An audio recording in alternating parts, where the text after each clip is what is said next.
Ons teksvers vandag kom uit Psalm 8 uit. Here, ons Here, hoe wonderbaar is U naam oor die hele aarde. Hoe glansryk alles wat U in die hemelruim geplaas het.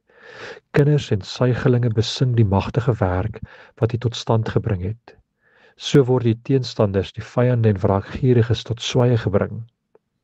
As ek U hemel aanskou, die werk van die vingers, die maan en die ster waarin U 'n plek gegee het, wat is die mens dan dat U aan hom dink? Die mensekind dat U na hom omsien. U het hom net bietjie minder as 'n hemelse wese gemaak en hom met aansien en eer gekroon. U laat hom heers oor die werk van die hande.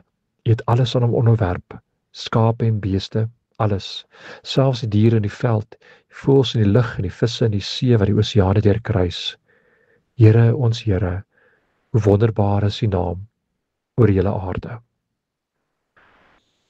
Die hele gebed, dink ek, draai rondom hierdie vraag van die digter. Wie is die mens binne God se skepping? Wat is die waarde wat mense het, wat God aan ons laat dink? Hoe meet ons onsself teenoor die res van die skepping?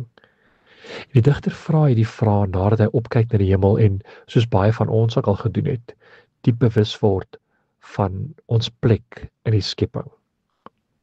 Die digter kom dan tot die gevolgtrekking dat ons maar klein en onbeduidend is binne God se skepping.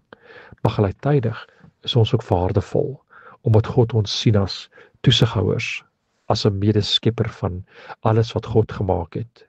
Ons is waardevol omdat God dink ons is waardevol. En die digter maak dan die ontdekking dat God ons vertrou met God se skepping. Dit is 'n geweldige verantwoordelikheid.